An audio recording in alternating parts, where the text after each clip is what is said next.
Computer కోర్స్లో basics course మనం present నేర్చుకోబోతున్నాం.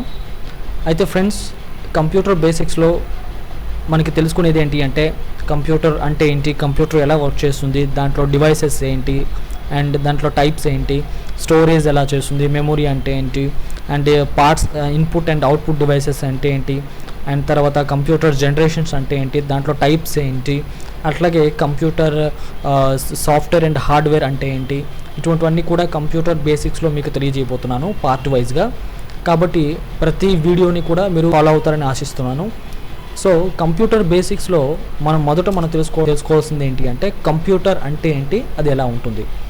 So computer ఎలా ఉంటుందో ఏంటి అనేది మనం ప్రత్యేకంగా చెప్పుకోవాల్సిన అవసరం లేదు ఎందుకంటే అందరూ అన్ని చోట్ల మనం చూసేదే. బట్ కంప్యూటర్ ముందు కూర్చునేటప్పుడు మాత్రం మనకి బేసికల్గా 4 పార్ట్స్ కనిపిస్తాయి. అదేంటంటే ఒకటి keyboard, mouse, monitor, CPU. So this one is keyboard and mouse and ఏమో CPUది అండ్ ఇది మానిటర్గా చెప్తాము. ఈ 4 బేసిక్ పార్ట్స్ ఉంటేనే కంప్యూటర్ వర్క్ చేస్తుంది. సో ఇవి ఎలా పనిచేస్తాయి ఏంటి అనేది మనం ముందు నేర్చుకుందాం. అసలు ఈ కంప్యూటర్ అనేది ఏంటి, అసలు ఇది ప్రపంచం మొత్తంగా ఈ కంప్యూటర్ వాడడానికి గల కారణం ఏంటి అనేది మనం ఆలోచిస్తే కనుక, కంప్యూటర్ అనేది ఒక ఎలక్ట్రానిక్ మిషన్. ఈ మిషన్ ద్వారా మనం ఏదైనా సమాచారాన్ని ఇచ్చి ఆ సమాచారాన్ని ప్రాసెస్ చేయించవచ్చు. ఇక్కడ మనం చూసుకున్నట్లయితే సో కంప్యూటర్ ఎలా వర్క్ చేస్తుందంటే మనం ఇచ్చే సమాచారాన్ని ఇన్పుట్ తీసుకుంటుంది, దాన్ని ప్రాసెస్ చేసి మళ్ళీ అవుట్పుట్ అనేది ఇస్తుంది. ఓకే, మరి ఈ కంప్యూటర్ అనేది ప్రపంచవ్యాప్తంగా ఈరోజు మనం చూసుకున్నట్లయితే అన్ని చోట్ల అన్ని రంగాల్లో ప్రతి ఒక్క పనికి కూడా కంప్యూటర్ వాడడం జరుగుతుంది. సో దీనివల్ల వచ్చే అడ్వాంటేజ్ ఏంటో అనేది మనం ముందు ఇంకా మాట్లాడుకుందాం. ఓకే, సో ఫ్రెండ్స్, నా పేరు మోహన్ కుమార్ సాహు. నేను ఈ వీడియోని మా ఈ లెర్న్ కంప్యూటర్ ట్రైనింగ్ సెంటర్ నుంచి నేను స్టార్ట్ చేస్తున్నాను. సో నాకు లాస్ట్ 10 years నుంచి నేను ఒక కంప్యూటర్ ట్రైనింగ్ సెంటర్ రన్ చేస్తున్నాను. అండ్ కంప్యూటర్ కోర్సెస్ అండ్ మరిన్ని టెక్నికల్ వీడియోస్ ఉచితంగా అందరికీ ప్రపంచానికి అందించాలనే ఉద్దేశంతో మా ఈ learn computer Telugu tutorial channel start అయింది. ఈ ఛానల్ ద్వారా కంప్యూటర్ కోర్సెస్ అన్ని రకాల టెక్నికల్ వీడియోస్ అనేది అప్లోడ్ చేయడం జరుగుతుంది. సో ఫ్రెండ్స్, మా ఈ ఛానల్ని వాచ్ చేస్తూ ఉండండి, ఫాలో అవుతుండండి, అండ్ ఈ వీడియోస్ అన్నిటి కూడా అందరికీ షేర్ చేయండి. Thank you.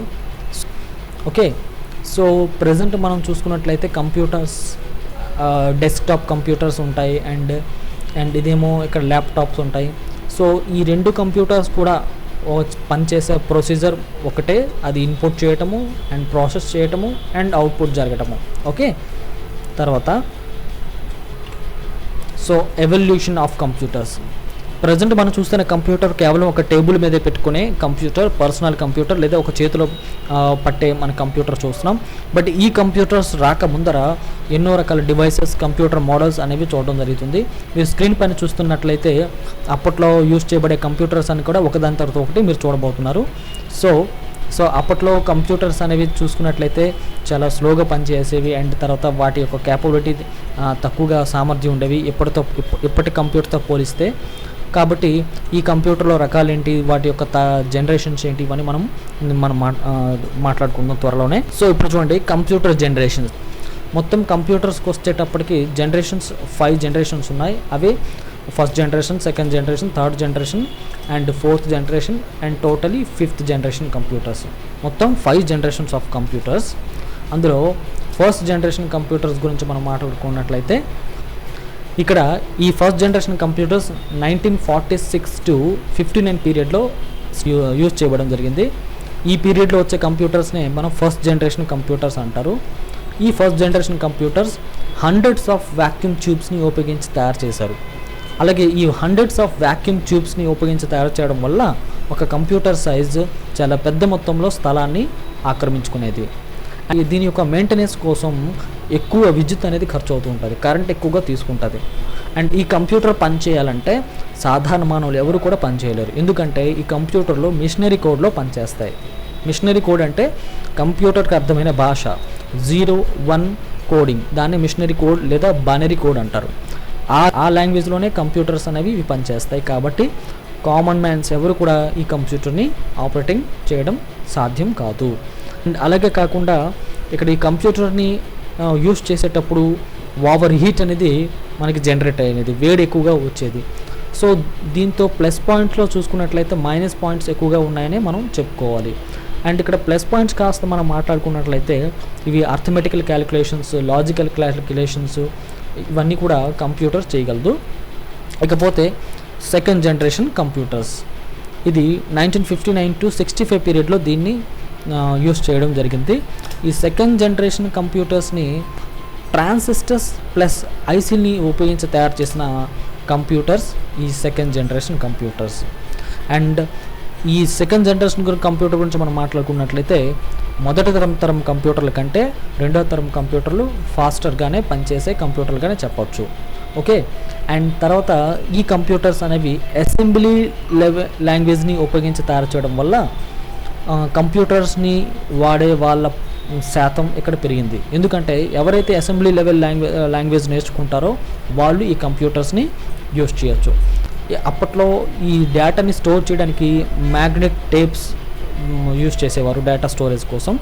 అండ్ చెప్పాలంటే ఫస్ట్ జనరేషన్ కంప్యూటర్ కంటే సెకండ్ జనరేషన్ కంప్యూటర్ చిన్నవిగానే చెప్పాలి, అండ్ దానికంటే ఫాస్ట్గానే పనిచేస్తుందని చెప్పొచ్చు. ఓకే, ఇకపోతే థర్డ్ జనరేషన్ కంప్యూటర్స్, దీన్ని 1965 to 71 పీరియడ్లో కనుగొన్నారు. ఈ థర్డ్ జనరేషన్ కంప్యూటర్స్ అనేవి ఐసీ చిప్స్ని ఉపయోగించి తయారు చేసిన కంప్యూటర్స్ అని చెప్పొచ్చు. ఇంటిగ్రేటెడ్ సర్క్యూట్స్, సో ఈ ఐసీని ఉపయోగించి తయారు చేయడం వల్ల ఈ కంప్యూటర్ సైజ్ చాలా తక్కువ పరిమాణంలో ఉండటమే కాకుండా చాలా తక్కువ కరెంటుతో పనిచేస్తుంది అండ్ ఎక్కువ మొత్తంలో వర్క్ చేస్తుంది, స్పీడ్గా కూడా పనిచేస్తుంది. ఓకే, ఈ థర్డ్ జనరేషన్ కంప్యూటర్స్ని హై లెవెల్ లాంగ్వేజెస్ అంటే ఇంగ్లీష్ లెవెల్ లాంగ్వేజ్, మనం చూస్తున్న కోబాల్, పాస్కల్, బేసిక్ వంటి హై లెవెల్ లాంగ్వేజెస్ని ఉపయోగించి తయారు చేసిన కంప్యూటర్స్ ఈ third generation computers. Second generation computer కంటే అండ్ థర్డ్ జనరేషన్ కంప్యూటర్ వేగంగా పనిచేయడమే కాకుండా దాని సైజులో కూడా అండ్ దాని స్పీడ్లో కూడా అండ్ స్టోరేజ్ వ్యవస్థ కూడా ఎక్కువగానే చెప్పొచ్చు. అండ్ కరెంట్ విషయంకి వస్తే ఐసీ చిప్స్ని ఉపయోగించి తయారు చేయడం వల్ల కంప్యూటర్స్ తాలూకా కరెంట్ ఖర్చు అనేది చాలా తక్కువగానే యూజ్ అవుతుందని చెప్పాలి. సో ఈ ఫోర్త్ జనరేషన్ కంప్యూటర్స్ని 1971 to 80 పీరియడ్లో ఇది రావడం జరిగింది. సో ఈ ఫోర్త్ జనరేషన్ కంప్యూటర్స్ని మనం మైక్రో ప్రాసెసర్ కంప్యూటర్స్ అని కూడా అంటారు. ఎందుకంటే మైక్రో ప్రాసెసర్ చిప్స్ని ఉపయోగించి తయారు చేయడం వల్ల ఈ కంప్యూటర్ అనేది చాలా చిన్న పరిమాణంలో ఉండడమే కాకుండా సింపుల్గా ఒక టేబుల్ మీద పెట్టుకుని వాడుకునే కంప్యూటర్గానే చెప్పాలి. అండ్ ఈ ఫోర్త్ జనరేషన్ కంప్యూటర్ గురించి మనం దీని యొక్క కేపబిలిటీ గురించి చూసుకున్నట్లయితే లార్జ్ స్కేల్లో ఇంటిగ్రేటెడ్ సర్క్యూట్ చిప్స్ని ఉపయోగించి తయారు చేసిన కంప్యూటర్స్ ఈ fourth generation computers. And portable computers, అలాగే చాలా ఎక్కువ మొత్తంలో డేటాని స్టోర్ చేయగలిగే కంప్యూటర్స్ కానీ చెప్పాలి. అండ్ అలాగే మల్టీమీడియా వర్క్స్, గ్రాఫికల్ వర్క్స్ చేయడానికి సపోర్ట్ చేయగల కంప్యూటర్స్ ఈ ఫోర్త్ జనరేషన్ కంప్యూటర్స్. అట్లాగే కమ్యూనికేషన్స్ కోసం అండ్ నెట్వర్క్ సంబంధించిన ప్రాసెస్ చేయడం కోసము అండ్ అలాగే స్పీడ్ విషయంకి వస్తే చాలా వేగవంతంగా పనిచేసే కంప్యూటర్లు. అండ్ ముందు చెప్పుకునే జనరేషన్స్ కంటే ఈ జనరేషన్ కంప్యూటర్ చాలా ఫాస్ట్గా పనిచేయడమే కాకుండా ఎక్కువ మొత్తంలో డేటా స్టోర్ చేయగలదు. ఇప్పుడు చూసుకున్నట్లయితే ప్రతి ఒక్కరి ఇంట్లో ఒక కంప్యూటర్ ఉండే పరిస్థితి కనబడుతుంది. సో ఎందుకంటే ఈ ఫోర్త్ జనరేషన్ కంప్యూటర్స్ అనేవి బడ్జెట్లోనే కాకుండా అండ్ స్పీడ్లోనే కాకుండా బడ్జెట్ విషయంలో చాలా తక్కువగా దొరకడం వల్ల అందరూ ఈ కంప్యూటర్స్ అనేవి వాడడం జరుగుతుంది. ఇకపోతే భవిష్యత్ computers, fifth generation computers 1980 onwards. And ఈ కంప్యూటర్స్ అనేవి ఫిఫ్త్ జనరేషన్ కంప్యూటర్స్ అనేవి ఫోర్త్ జనరేషన్ కంటే ఇంకా ఫాస్ట్గా పనిచేస్తుందని చెప్పాలి. ఎందుకంటే వీటి కోసము చాలా భారీ మొత్తంలో స్టోరేజ్ వ్యవస్థని అండ్ ప్రాసెసింగ్ వ్యవస్థని, ప్రాసెసర్ చిప్స్ని అమర్చి తయారు చేయబడిన కంప్యూటర్సే ఈ ఫిఫ్త్ జనరేషన్ కంప్యూటర్స్. అండ్ అలాగే ఈ కంప్యూటర్స్ అనేవి కేవలం కొన్ని సెకండ్ల టైంలో కొన్ని వేల మిలియన్స్ ప్రాబ్లమ్స్ని, ఆదేశాలని ప్రాసెస్ చేసి సాల్వ్ చేసి ఇవ్వగలదు. అటువంటి క్యాపబిలిటీ ఈ కంప్యూటర్స్కి ఉంటుంది. అండ్ ఈ కంప్యూటర్స్ అనేది అంటే ఇంతవరకు మనం చెప్పుకున్న కంప్యూటర్స్ అన్నీ కూడా తనకి తాను సొంతంగా పనిచేయదు. మనం ఆదేశాలు ఇస్తే తప్పించి, మనం ఉంటే తప్పించి పనిచేయదు. అండ్ ఇప్పుడు మనం చెప్పుకోబోతున్న ఈ ఫిఫ్త్ జనరేషన్ కంప్యూటర్స్ ఎలాంటిది అంటే మనం ఇచ్చిన ప్రోగ్రామ్ ప్రకారం ఇండివిజువల్గా తనకి తాను సొంతంగా పని చేసుకునేటట్లు చేయగల కంప్యూటర్స్ ఏది అంటే ఈ fifth generation computers. That is example of robots. ఈ రోబోట్స్ని మనం దీనికి ఎగ్జాంపుల్గా చెప్పాలి. భవిష్యత్ తరాల్లో ఈ రోబోట్స్ని మనం ఫిఫ్త్ జనరేషన్గా చెప్తాము. So friends, thank you. Next వీడియోలో మీకు మళ్ళీ మీట్ అవుతాను. Thank you for watching this video. నమస్తే.